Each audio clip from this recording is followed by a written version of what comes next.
జీవితంలో ఎప్పుడైనా ఏదైనా పరిస్థితి మనకి ఎదురైనప్పుడు మన దగ్గర రెండు అవకాశాలుంటాయి.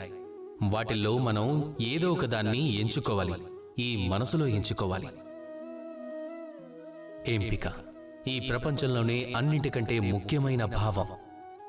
ఒక్క ఎంపిక మీ వర్తమానాన్ని మార్చగలదు, భవిష్యత్తుని మార్చగలదు, రాబోయే తరాల కోసం చరిత్రను రాయగలదు.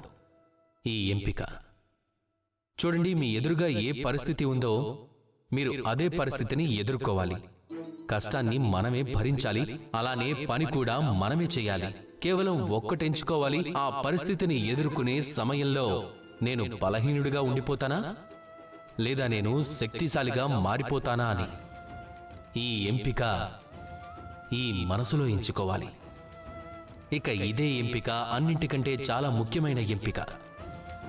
ఒకవేళ ఇదే మనసుని శక్తిశాలిగా మార్చి అదే పరిస్థితిని ఎదుర్కొన్నారు అంటే ఇక ఏ పరిస్థితి కూడా మిమ్మల్ని ఆపలేదు. దృఢ నిశ్చయంతో అలాగే ధైర్యంతో మనసుని పటిష్టంగా మార్చుకోండి. ఏ కష్టమైనా మిమ్మల్ని ఆపలేదు, మిమ్మల్ని కదిలించలేదు. సఫలత అనే శిఖరానికి ఈ మనసు చేరుకున్నప్పుడు అది ఎంతో సంతోషంగా చెప్తుంది, రాధా కృష్ణ.